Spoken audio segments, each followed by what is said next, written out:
Dr. Alaric Venn was the kind of man everyone trusted. His voice was calm, his hands steady, and his eyes kind in the way that made patients believe pain was temporary. At St. Hallows Hospital, he was admired, respected even, for his dedication, for staying long after the night shift had ended.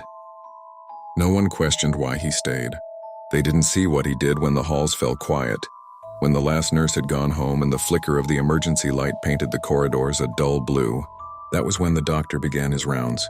He moved from room to room, silent as breath. Sometimes he took small things: a wedding ring left on a bedside table, a watch from a limp wrist, a silver cross clutched in the hand of a sleeping patient. Other nights it was stranger things: the last page of a diary, a photograph, a button from a coat.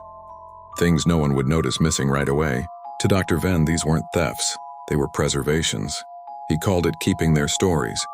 He believed every object held a pulse, a trace of the person it belonged to. The dying especially, they left a part of themselves behind, and he couldn't bear to let it fade. In his office, drawers overflowed with keepsakes, rings, lockets, faded notes. He told himself he was saving them from being forgotten. But then came room 317. The patient was an old woman named Mrs. Calder, silent for days, her eyes too sharp for her age. When he leaned over to check her pulse, she whispered, "You take things that aren't yours, doctor." He froze. Her voice was dry as dust, but certain. "They talk to me, you know. All the things you've stolen, they're waiting."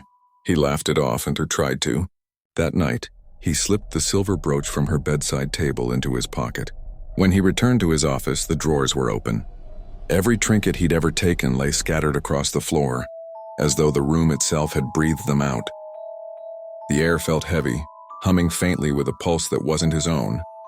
On his desk, the brooch he'd just taken sat gleaming, though he hadn't put it there.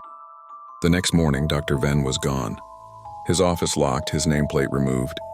The hospital kept his things in storage for months before clearing them out. No one knew what to make of the drawers full of personal belongings, each tagged with a patient's name. No one, that is, except Mrs. Calder, who died that same night with a faint smile on her lips and an empty brooch box by her bed.